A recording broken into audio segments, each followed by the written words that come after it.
नमस्ते बच्चा पार्टी लोग, कैसे हो? Good evening. How is life? मस्त चल रहा है? हाँ जी, बताइए कैसे हैं आप लोग और क्या हाल है? 5 लाख का सेलिब्रेशन तो आप लोगों ने करवा दिया, अब तो 1 मिलियन की सेलिब्रेशन का हम लोग तैयारी कर रहे हैं। नमस्कार, गुड मॉर्निंग। चलिए आ जाइए, क्लास शुरू करते हैं आप लोगों का। और कुछ कॉपी वगैरह रिवीजन चल रहा है कि नहीं? टेंस और नाउन 2 टॉपिक तो आप लोगों का मेरे साथ हो गया था। क्वेश्चंस वगैरह सेट वगैरह कहाँ से कैसे कर रहे हैं? सब चल रहा है कि नहीं चल रहा है? चल रहे हैं सब। चलिए, आज पर्सनल प्रोनाउन हम लोगों का हो गया था। पर्सनल प्रोनाउन में मैंने आप लोगों को बताया था 2, 3, 1 बहुत इंपॉर्टेंट है, उसको बढ़िया से कर लीजिएगा। WH के पहले जो सब्जेक्ट है, WH के बाद उसी सब्जेक्ट का वर्ब रहेगा, उसको भी कर लीजिएगा बढ़िया से। अब आ जाइए आप लोग पॉजेसिव प्रोनाउन में। अब मैंने पहले ही स्टार्टिंग में बताया था कि पॉजेसिव प्रोनाउन जो है आपके ज्ञान को बढ़ाएगा, तो वही चीज अब मैं करने के लिए आ रहा हूं, आपके ज्ञान को बढ़ाने के लिए आ रहा हूं पॉजेसिव प्रोनाउन में। तो पॉजेसिव प्रोनाउन को शुरू करने के पहले चलो आज मैं तुम लोगों से एक क्वेश्चन पूछूंगा और उस क्वेश्चन का मुझे जवाब दोगे, और जरा ध्यान से इस क्वेश्चन को समझने का कोशिश करना। मैं जो क्वेश्चन बता रहा हूं पॉजेसिव प्रोनाउन में, क्वेश्चन क्या है? क्वेश्चन ये है कि एक ऐसा सेंटेंस बनाना है जिसमें सब्जेक्ट थर्ड पर्सन सिंगुलर हो। ध्यान से समझना क्वेश्चन को। एक ऐसा सेंटेंस बनाना है जिसमें सब्जेक्ट थर्ड पर्सन सिंगुलर हो और ये किसी वर्ब का सब्जेक्ट हो। उसी सेंटेंस का जो ऑब्जेक्ट है वो नाउन हो। उसी सेंटेंस का जो ऑब्जेक्ट है वो नाउन हो और वो किसी एडजेक्टिव का ऑब्जेक्ट हो। और वो किसी एडजेक्टिव का ऑब्जेक्ट हो। ध्यान से देखना, एक ऐसा सेंटेंस बनाओ जिसमें सब्जेक्ट थर्ड पर्सन सिंगुलर हो और वो किसी वर्ब का सब्जेक्ट हो। उसी सेंटेंस का जो ऑब्जेक्ट है वो नाउन है और वो किसी एडजेक्टिव का ऑब्जेक्ट है। जल्दी से सेंटेंस को बनाओ, मैं तब तक मार्कर में इंक डाल लेता हूं। जल्दी से, ज्यादा टाइम नहीं है तुम लोगों के पास, मैं तब तक देख रहा हूं।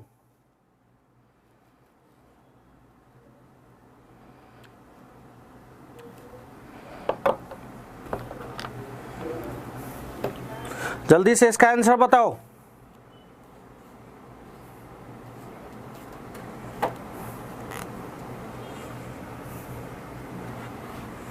जल्दी से। इट इज रेन टुडे नहीं, दूसरा कुछ बताओ। आप लोग 1 करोड़ बार इस सेंटेंस को अपने जिंदगी में यूज कर चुके हैं। नहीं, जो बच्चा सही आंसर देगा उसको मैं पिज्जा खिलाऊंगा।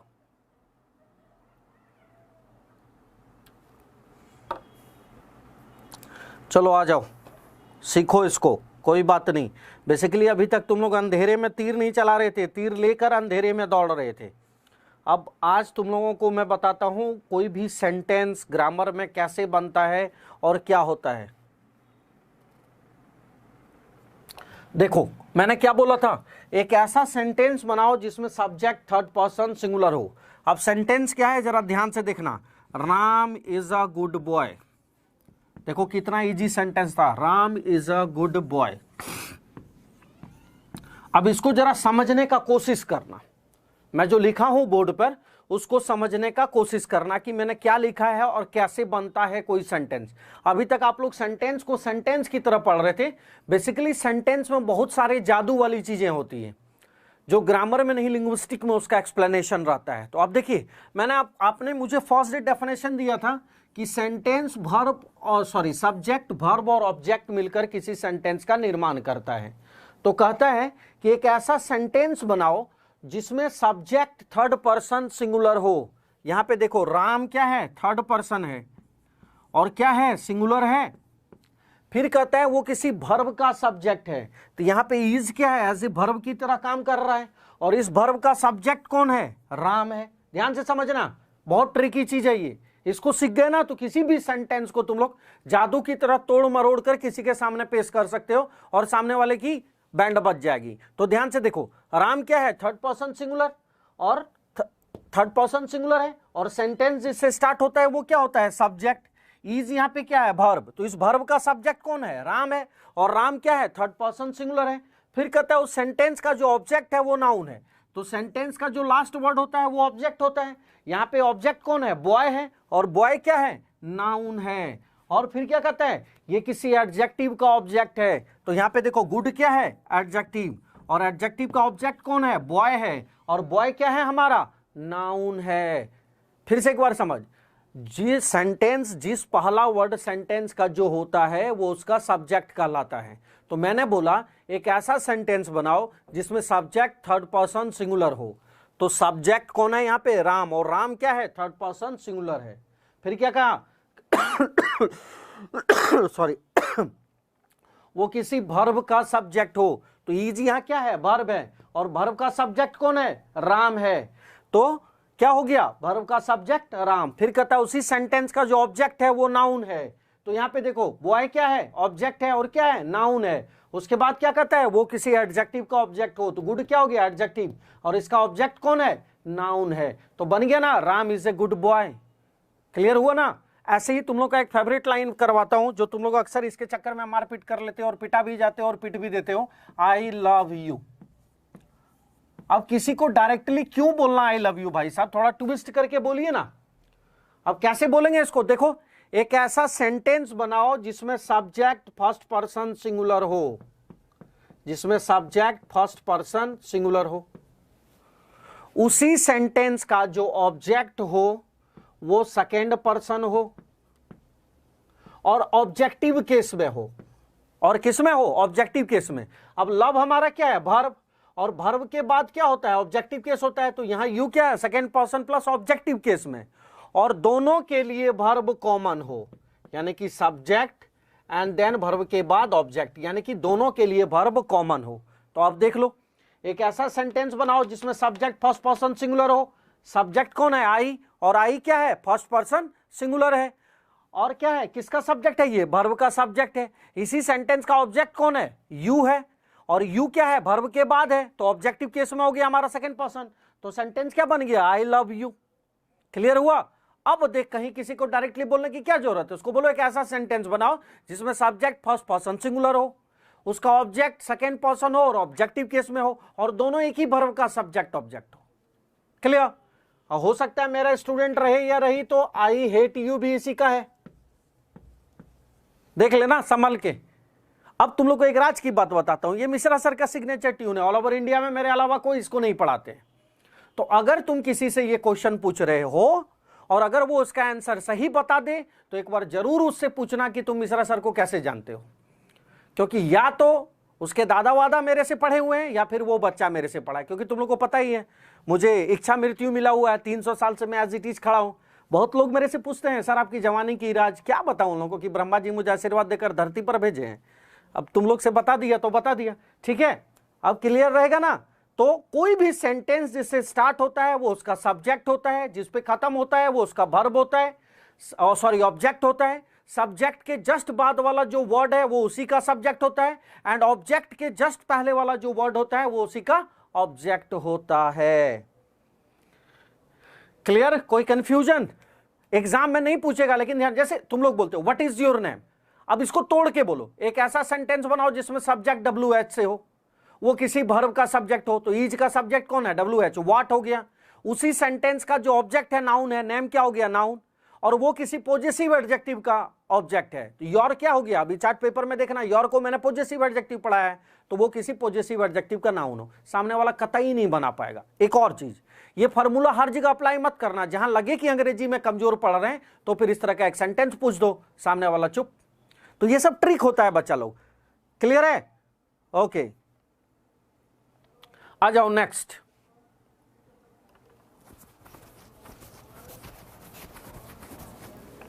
ठीक है, क्लियर। चलो देखो, अब देखो पॉजेसिव एडजेक्टिव, ध्यान से देखना। पॉजेसिव एडजेक्टिव जो है बच्चा लोग, ये 3 तरीके से काम करता है।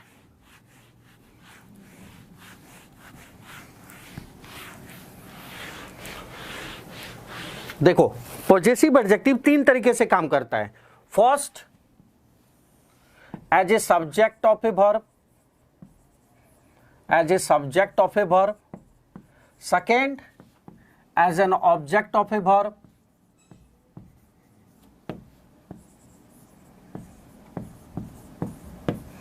थर्ड, कहां पे लिखो, यहां बोर्ड पे देखना, मेरे ख्याल से दिख जाएगा, as an object of a preposition, as an object of a preposition.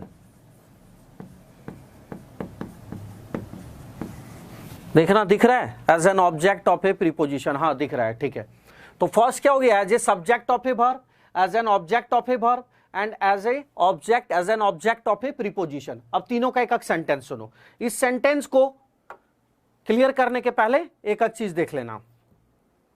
First, subject of a verb, कौन, पोजेसिव प्रोनाउन। और पोजेसिव प्रोनाउन जो सबसे नीचे वाला चार्ट में मैंने दिया है, योर्स, देयर्स, हर्स, आर्स, वो सब क्या है, पोजेसिव प्रोनाउन। तो possessive pronoun as a subject की तरह काम करे। जैसे मेरे पास एक कलम है, इसका इंग्लिश में अनुवाद क्या बनेगा, आई हैव ए पेन। मेरे पास एक नया कलम है, इसको इंग्लिश में हम क्या बोलेंगे, I have a new pen. उसके बाद बोलेंगे उसके पास एक गाड़ी है, सी हैज ए कार। उसके पास एक नई गाड़ी है, सी हैज ए न्यू कार। लेकिन इसको हम टर्न कर दें और बोले उसकी गाड़ी नहीं है या उनकी गाड़ी नहीं है, तब क्या बोलेंगे, hers is a new car. यहां देखो, hers is a new car. अब क्या बोला, possessive pronoun as a subject. यहां हर्स क्या है, सब्जेक्ट है, और किसका सब्जेक्ट है, वर्ब का सब्जेक्ट है। तो क्या हो गया, as a subject of a verb. Second क्या बोलता है, as an object of a preposition, sorry as an object of a verb. तो ऑब्जेक्ट मतलब लास्ट वर्ड हमारा क्या होना चाहिए, पोजेसिव प्रोनाउन। तो this car is mine, this car is mine. अब यहां पे देखो, माइन हमारा ऑब्जेक्ट हो गया, किसका ऑब्जेक्ट हो गया, इज यहां पे क्या है, वर्ब, और वर्ब का ऑब्जेक्ट कौन है, देख लो ध्यान से। तो क्या हो गया, this car is mine. Third क्या कहता है, as an object of a preposition, your house is better than mine, house is better than mine.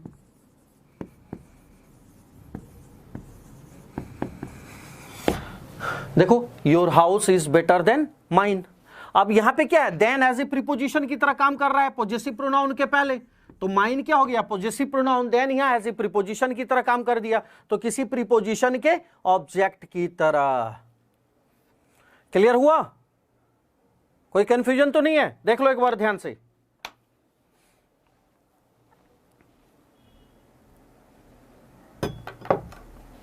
जल्दी से, हाँ, देन यहां एज ए प्रीपोजिशन की तरह काम कर रहा है।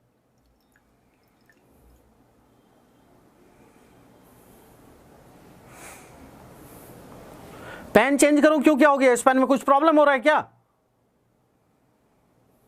हाँ हाँ, आईबी की क्लासेस लगाएंगे, अभी टेंशन मत लो तुम लोग, धीरे धीरे मैं शुरू करूंगा, टेंशन मत ले। ओके, ठीक है, आ जाओ नेक्स्ट। अब possessive pronoun, we are done with possessive pronoun. Now next, और बताओ क्या चल रहा है आजकल लाइफ में, पढ़ाई लिखाई कैसे चल रही है?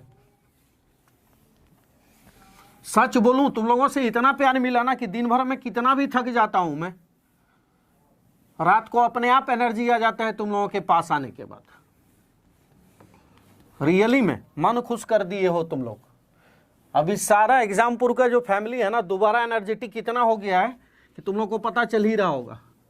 वैसे आज मयंक शुक्ला सर का बर्थडे है, तो मेरे तरफ से मैं एयर कर रहा हूं, मयंक शुक्ला आप जहां कहीं भी हैं, मेरे प्यारे विद्यार्थी और मेरे favourite student, happy birthday to you बेटा।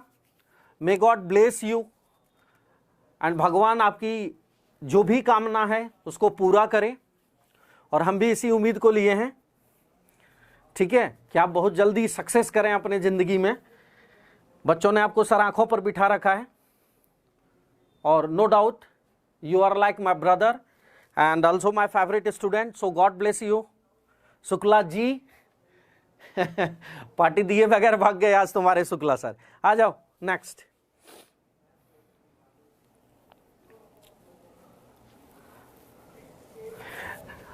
रिफ्लेक्सिव प्रोनाउन, ये बहुत इंपॉर्टेंट है, ध्यान से समझना। रिफ्लेक्सिव प्रोनाउन, रिफ्लेक्सिव क्या होता है? रिफ्लेक्शन वर्ड से रिफ्लेक्सिव बना है। आप लोग साइंस में रिफ्लेक्शन पढ़े होंगे कि कोई भी लाइट जब किसी ऑब्जेक्ट के ऊपर टकराकर वापस आ जाता है तो उसका, तभी हम किसी ऑब्जेक्ट को देख पाते हैं और उसे रिफ्लेक्शन कहते हैं। तभी हम शायद बनाते हैं angle I is equal to angle R reflection में।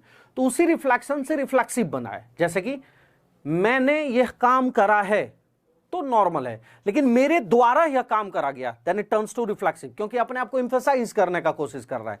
तो आप जितने सेल्फ और सेल्फ्स वाले वर्ड पढ़े हैं इसको हम रिफ्लेक्सिव प्रोनाउन कहते हैं।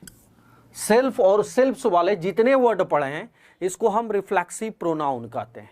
अब देखो, रिफ्लेक्सिव प्रोनाउन को दो पार्ट में बांटा गया। पहला पार्ट ये है कि कहता है कि बहुत सारे ऐसे वर्ड हैं जिसके साथ हमेशा रिफ्लेक्सिव प्रोनाउन लगता है, जैसे कि equity, ACQUIT, equity, avenge, AVENGE, avenge, avail, AVAIL, avail. देखते जाना। उसके बाद एग्जाम के टाइम आप क्या करते हो? एक्सर्ट करते हो। उसके बाद रिकॉन्सिल, उसके बाद इंजॉय, उसके बाद अब्सेंट। कहता है कि ये सब कुछ ऐसे वर्ड हैं जिसके साथ हमेशा हम रिफ्लेक्सिव प्रोनाउन लगाते हैं। इन सब के साथ हमेशा रिफ्लेक्सिव प्रोनाउन लगता है, इन सब के साथ। तो एक एक करके पहले मीनिंग देखते हैं। What is the meaning of equity? Equity का मीनिंग बताते जाओ।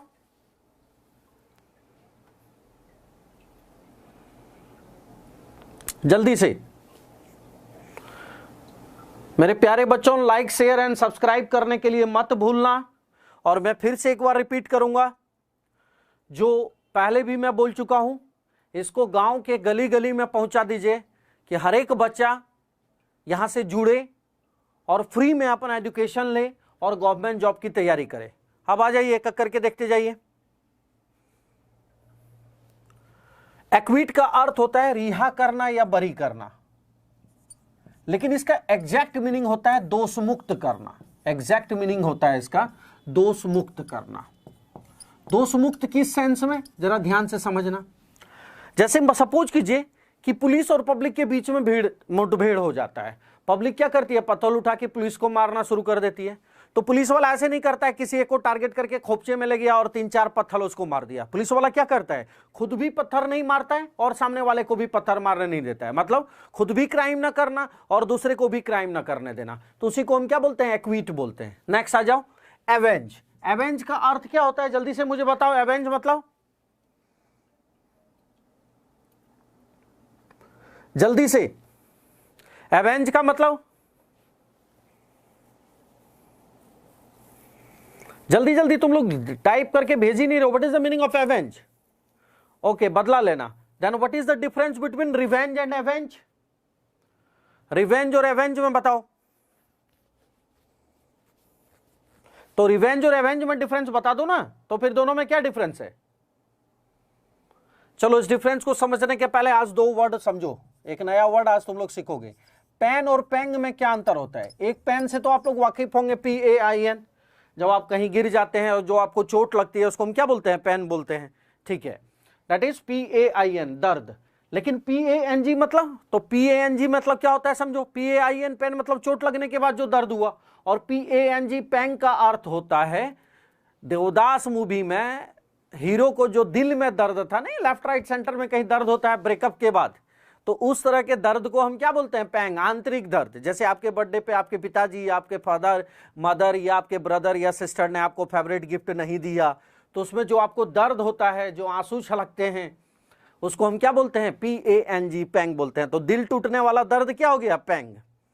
अब आ जाओ, एवेंज और रिवेंज में वही डिफरेंस होता है। रिवेंज, आपके छोटे भाई को किसी ने पीट दिया, आप क्या करते हैं? अपने दोस्तों के साथ जाते हैं और उसको पकड़ के हनुमान बना देते हैं। That is revenge. एवेंज क्या हो गया? अब सपोज कीजिए आप घर पे पहुंचते हो, मिठाई का डब्बा रखा रहता है, आप मिठाई खोलते हो, खा लेते हो, बोलते हो मम्मी मिठाई बड़ा टेस्टी है, किसने दिया?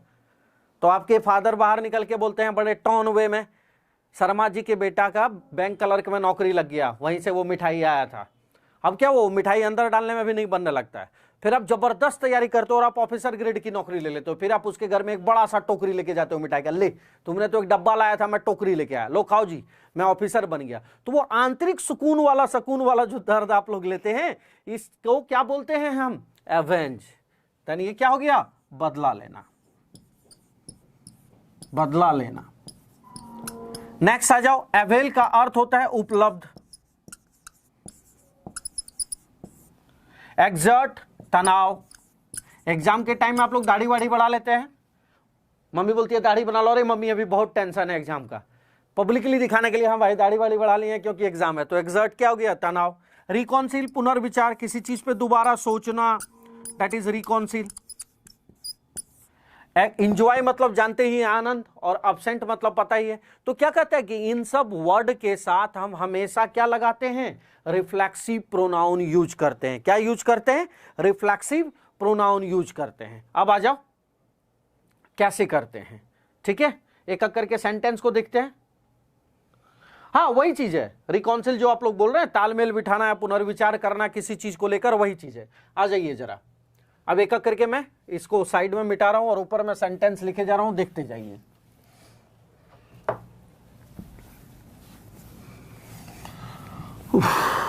चलो पहला sentence,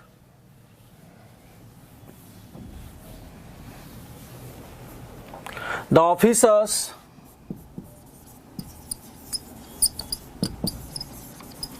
acquitted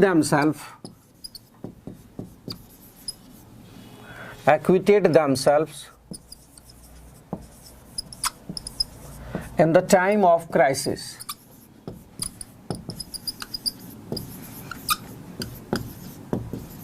In the time of crisis, the officers acquitted themselves in the time of crisis. ACQUITTED, acquitted themselves in the time of crisis. अब यहां पे देखना ध्यान से, acquitted के तुरंत बाद हमने क्या यूज करा? Reflexive pronoun themselves। तो रिफ्लेक्सिव प्रोनाउन हम कैसे यूज करते हैं उसको समझो। रिफ्लेक्सिव प्रोनाउन हम ऑब्जेक्टिव केस में यूज कर देते हैं। अब द ऑफिसर्स क्या हुआ? थर्ड पर्सन प्लूरल, और थर्ड पर्सन प्लूरल के लिए हम क्या लेते हैं? दे, और दे का ऑब्जेक्टिव केस क्या हुआ? देम। तो हमने क्या लगा दिया? देमसेल्व्स। फर्स्ट पर्सन को छोड़कर बाकी सब में रिफ्लेक्सिव प्रोनाउन उसके ऑब्जेक्टिव केस के साथ होता है। तो the officers acquitted themselves in the time of crisis. Next आ जाओ, she has reconciled herself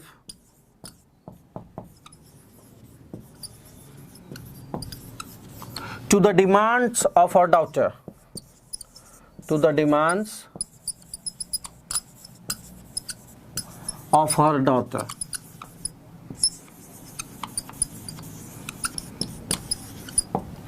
To the demands of her daughter. देखो, she has reconciled herself to the demands of her daughter. अब यहां पे देखो फिर से, reconciled के तुरंत बाद हमने क्या यूज करा? Reflexive pronoun herself। अब सी का ऑब्जेक्टिव केस क्या होता है? हर, और हर का रिफ्लेक्सिव प्रोनाउन क्या हो गया? herself हो गया। नेक्स्ट आ जाओ, the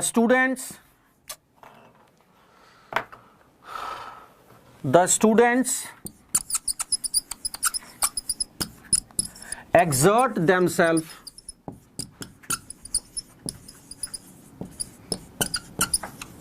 in the time of examination.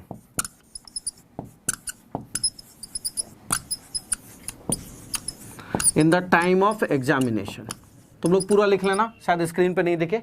तो अब यहां पे देखो, द स्टूडेंट्स, एक्सर्ट के तुरंत बाद हमने क्या लगाया? Reflexive pronoun themself. The students फिर से वही चीज हो गया, क्या हो गया? थर्ड पर्सन प्लूरल, और थर्ड पर्सन प्लूरल के साथ हम क्या लगाते हैं? देम, ऑब्जेक्टिव केस में, तो क्या हो गया? देमसेल्फ। तो the students exert themselves in the time of crisis.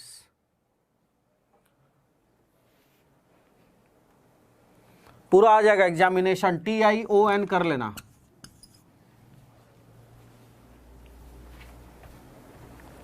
In the time of crisis. तो क्या कहता है कि ये सब कुछ ऐसे वर्ड हैं जिसके तुरंत बाद हम क्या यूज करते हैं? रिफ्लेक्सिव प्रोनाउन यूज करते हैं। क्लियर है? अब जरा सा हम देखेंगे अब्सेंट और एंजॉय को। राम राम सबको।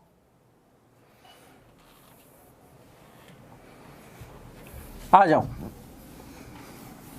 अब गुरुजी स्कूल में तो अब्सेंट के साथ हमने कभी रिफ्लेक्सिव प्रोनाउन यूज नहीं करा, और यहां पे आप बता रहे हो कि अब्सेंट के साथ रिफ्लेक्सिव प्रोनाउन यूज करना है, तो या तो स्कूल में हमने गलत लिखा या आप यहां पर जो एयर कर रहे हो वो गलत है। तो जरा अब्सेंट वाला कहानी देख, मैं 2 सेंटेंस लिख रहा हूं, दोनों को समझने का कोशिश करना। First sentence, he was absent. Second sentence, he absented himself। देखो 2 सेंटेंस। फर्स्ट,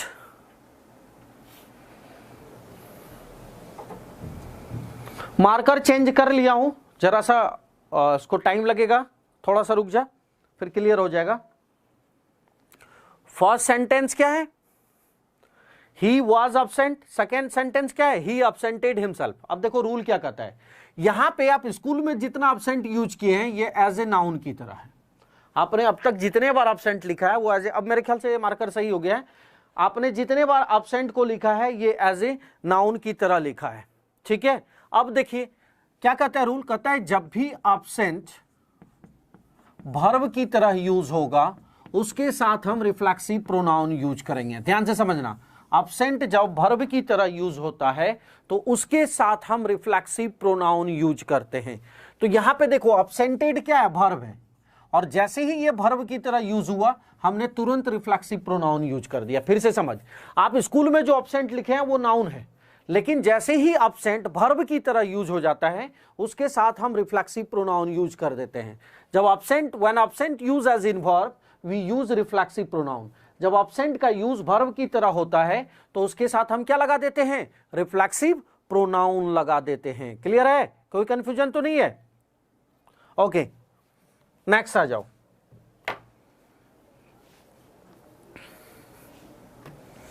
आज गले में बड़ी खसखसाहट हो रही है जी, इसलिए आवाज भी थोड़ा वाइब्रेट कर रहा होगा।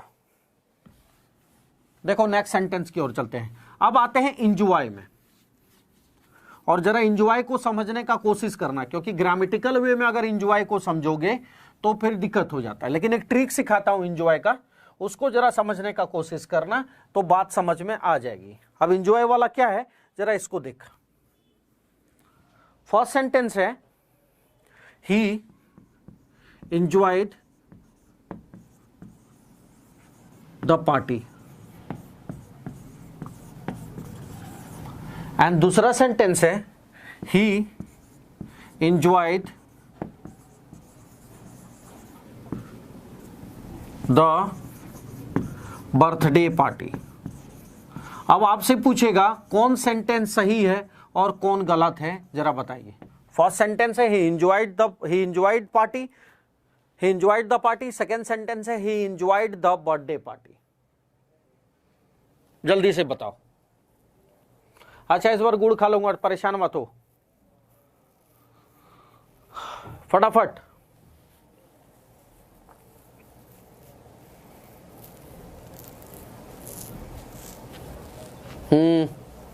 ओके ओके ओके ओके,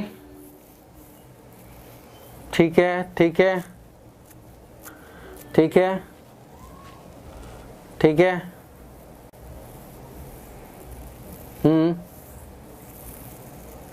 हाँ हाँ नहीं, चलो आ जाओ, ठीक है देख लिया, बस रहने दे। देखो पहला सही है, सेकंड गलत है। अब ये ग्रामेटिकली तौर पर समझने का कोशिश करना। कहता है कि अगर इंजॉय के साथ ऑब्जेक्ट लगा हो तो हम रिफ्लेक्सिव प्रोनाउन यूज नहीं करेंगे। यहां पे the party as an object की तरह काम कर रहा है, इसलिए हमने रिफ्लेक्सिव प्रोनाउन नहीं करा। लेकिन अगर इंजॉय के साथ ऑब्जेक्ट नहीं लगा हो तो फिर हम रिफ्लेक्सिव प्रोनाउन यूज करते हैं। ध्यान से समझना। लेकिन अगर इंजॉय के साथ ऑब्जेक्ट नहीं लगा हो तो हम रिफ्लेक्सिव प्रोनाउन यूज करते हैं। तो गुरुजी बहुत कंफ्यूजिंग हो जाता है कि यहां the birthday party as a verb की तरह रोल कर रहा है या एज ए ऑब्जेक्ट की तरह रोल कर रहा है। तो हम करते क्या है यहां पे सॉरी, यहां पे जो इंजॉयड है, यहां पे क्या हो जाएगा, ही enjoyed himself in the birthday party. अब ये चीज जो होता है ना कंफ्यूजिंग हो जाता है, तो इसको सही तरीका से कैसे हम समझेंगे, क्योंकि एग्जाम में बहुत कंफ्यूजिंग हो जाता है। तो जरा इसको देख, बोर्ड पे जरा समझना। कहता है कि अगर सेंटेंस में इंजॉय लगा हो, ध्यान से समझना इस फॉर्मूला को, ये मिश्रा सर का फॉर्मूला है। अगर सेंटेंस में इंजॉय लगा हुआ हो और इसके साथ किसी पार्टी, किसी वेकेशन या फिर किसी सीजन का नाम दे दिया हो, या फिर किसी सीजन का नाम दे दिया हो, तो इसके साथ हम रिफ्लेक्सिव प्रोनाउन यूज करते ही करते हैं। फिर से समझना, अगर एंजॉय के साथ कोई वेकेशन, कोई पार्टी या फिर किसी सीजन का नाम दे दिया हो, तो इसके साथ हम रिफ्लेक्सिव प्रोनाउन यूज करते हैं। पहले वाले सेंटेंस में पार्टी का कुछ नाम नहीं दिया था, इसीलिए ये सेंटेंस सही हो गया। लेकिन नीचे वाले सेंटेंस में देखो, बर्थडे पार्टी या मैरिज एनिवर्सरी पार्टी या इस तरह का कुछ पार्टी का नाम दे दिया हो, तो इसके साथ हम रिफ्लेक्सिव प्रोनाउन यूज करना शुरू कर देते हैं। अब यहां नीचे वाले में देखो, जैसे आई एंजॉयड द वेकेशन, सही है। I enjoyed during the summer vacation, गलत हो गया। क्यों? फिर वेकेशन में समर का नाम ऐड कर दिया, तो I enjoyed myself during the summer vacation. समझना चीज को, आई एंजॉयड द हॉलीडे, ठीक है। I enjoyed the summer holiday, गलत, myself in the summer holiday. तो अगर वेकेशन, पार्टी या सीजन के साथ कोई नाम लगा दिया हो तो तुरंत रिफ्लेक्सिव प्रोनाउन लग जाएगा। अगर नाम नहीं दिया हो तो रिफ्लेक्सिव प्रोनाउन यूज नहीं होगा। दूसरा चीज, अभी तक अगर 11 बार एंजॉय से क्वेश्चन आया है तो 10 बार एंजॉय के साथ रिफ्लेक्सिव प्रोनाउन वाला ही एरर हुआ है। और आप लोग का लक इतना खराब नहीं है कि कुछ और क्वेश्चन आ जाएंगे, तो इस चीज को ध्यान में रखिएगा। क्लियर है? कोई कंफ्यूजन तो नहीं है? Okay, clear now? ठीक है, ओके। सो आज भर इतना ही बच्चा पार्टी लोग। Good night, take care, like share and subscribe करने मत भूलना। एंड लोगों पता ही है 24/7 मतलब एग्जामपुर। कल फिर इसी टाइम इसी चैनल पर मिलते हैं आप लोगों से। अपना ख्याल रखिएगा। Good night and sweet dreams to all of you. Bye class.